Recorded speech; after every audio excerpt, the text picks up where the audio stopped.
மனித குலத்திற்கே கிடைத்த நல்ல செய்தி. புற்றுநோய் தடுப்பூசியில் அடுத்த முன்னேற்றம். அசத்திய ஆராய்ச்சியாளர்கள்.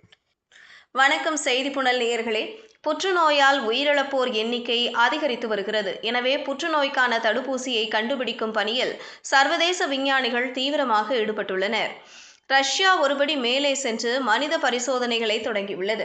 மனித குலத்தையே அச்சுறுத்தி வரும் புற்றுநோய்க்கு எதிராக தடுப்பூசி கண்டுபிடிக்கும் பணி வேகமாக நடந்து வருகிறது. மருத்துவத்துறையில் புதிய சாதனையை படைக்க புற்றுநோய் தடுப்பூசி தயாராகி வருகிறது. உலகிலேயே முதல் முறையாக ரஷ்யா AI உதவியுடன் புற்றுநோய் தடுப்பூசியை தயாரிப்பதாக கடந்த ஆண்டு அறிவித்தது. இப்போது அது மனித பரிசோதனைகள் வரை வந்துள்ளது. இந்த மனித பரிசோதனைகளில் புற்றுநோய் செல்களை இந்த தடுப்பூசி அழிக்க முடிந்தால் பல புற்றுநோயாளிகளுக்கு மறுவாழ்வு கிடைக்கும். உலக சுகாதாரத்துறையில் இது ஒரு திருப்பு முனையாக அமையும். மனித உடலின் ஒவ்வொரு உறுப்பையும் குறிவைத்து புற்றுநோய் தன்னைத்தானே வளர்த்து கொள்கிறது. புற்றுநோய் செல்கள் உடலில் நுழைந்தால் அவற்றை முழுமையாக அகற்றுவது தற்போதைய மருத்துவ திறனால் சாத்தியமில்லை. கீமோதெரப்பி, ரேடியோதெரப்பி, அறுவை சிகிச்சைகள் செய்தாலும் சிலருக்கு அவை தற்காலிகமாகவே நீங்கும்.